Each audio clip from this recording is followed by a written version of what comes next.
We want to be future-proofing our life. And I tend to look at things through the primary categories of life, all right? Physical health and relationships and career and money.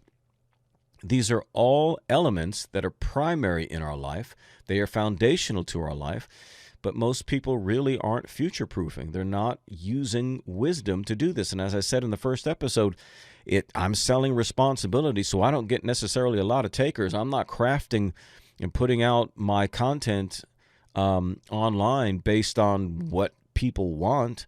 It's based on what I particularly feel like are important to creating a great life. The downside of that is people are not going to be interested in it necessarily. Right? They don't want to sit here and listen to me talk about physical health. They want to sit here and listen to me talking about relationships necessarily. They want the 5 keys to this and the 3 steps to that. They want that quick result. Well, life takes more than that. It takes a whole lot more than that. And so if we're going to invest in something, it needs to be in future proofing, because changes are coming our way. Right? That we cannot predict. We don't know. The future is coming, and we don't know when and how. We don't know what it's going to look like. But are we prepared for it? So again, for example, physical health. When I go out and about, it's like especially in the grocery stores, and I'll see older folks, because I go during the day in the mornings, I'll see older couples out there that are doing their grocery shopping, and I will look at them. The older you get, the more you check those people out. And so I want to, what's their body weight like? How fast are they moving? What can they do? And I see a lot of them struggling. A lot of them are moving slow. A lot of them are basically skin and bone. They don't have much. Or some of them are, still overweight, right? Just carrying around a lot of dead weight and up in their 70s. Not a good thing. Muscle deteriorates over time. So even the heavy-set one still doesn't have a whole lot of muscle to carry that weight. Are you future-proofing your physical health? Now, for me, I'm getting up there in years. I still have a long ways to go, but I want to future-proof my life. I want to look at these other people. I want to take it into consideration. If muscle is going to deteriorate over time, then I want to do what I can to build up muscle mass. I'm not trying to be a bodybuilder or anything like that. But if muscle is going to deteriorate, then I want to put on what I can and strengthen the key areas that involve pulling and pushing and lifting. I want to develop these so that I can continue to do very practical things in life. Some people get really injured just doing simple things.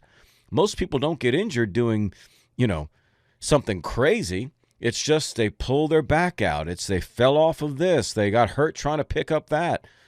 Right? That's how these things tend to happen, because we don't spend a whole lot of time getting our physical bodies ready.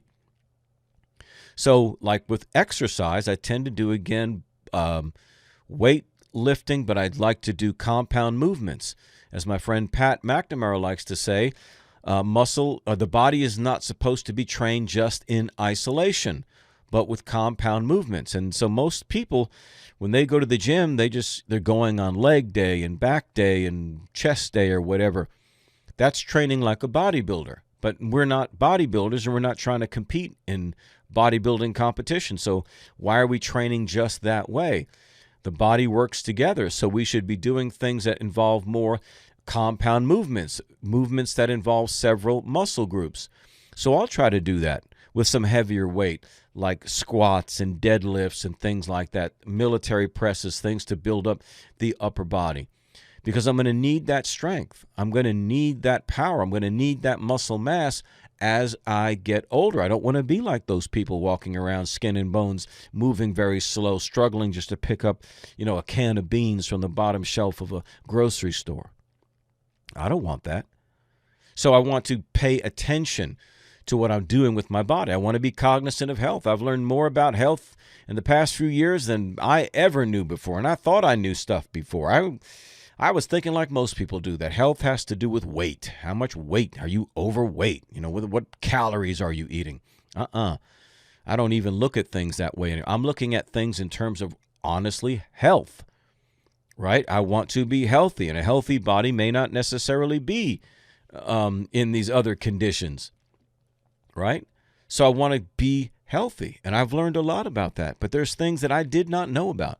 I wasn't aware of liver issues. I wasn't aware of insulin resistance. I wasn't aware of the adrenal glands, thyroid. One big one that I've been working on for the past 6 months or so was my gut. I had no idea that the second biggest nervous system in the body outside of the brain is the gut. It controls so many things.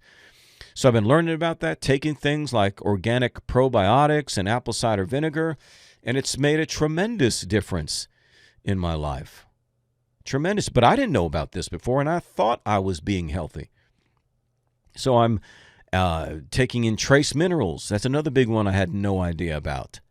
I was suffering from some stuff skin-wise. I couldn't figure out what it was. I'm obviously not a dermatologist, didn't know what to do, didn't want to go to the doctor.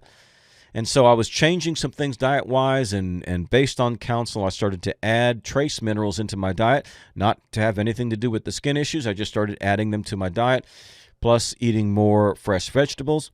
Well, the end result was all those skin things disappeared. They just disappeared because I realized it was a mineral deficiency. Well, who knows they're having a mineral deficiency? We tend to think of only vitamins, right? So they take a multivitamin as if that's it. No, man, there's vitamin.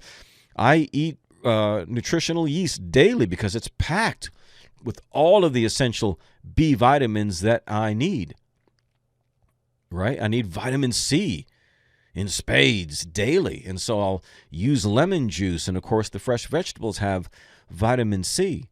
So I'm taking the trace minerals. I'm including these things in my diet. Himalayan salt on my food, again, has loaded with trace minerals. So, again, I'm investing in getting to know my body, getting to know what I should be eating, how I should be living, so that I can better future-proof my life. It's important that we do this. It's important that we take the time. And we really have no excuse. Being in the information age with as much that is readily available at our fingertips in a million different ways, and we don't take advantage of this and get to know more about our health, more about our body, more about how to preserve ourselves for the future, because that future is coming, guys. It's coming, right? And sometimes it can be a good one. Sometimes it can be a bad one. Life will throw you a curveball. Life is merciless. So we have to do what we can to prepare ourselves to meet it. Can you dig it? I hope you can.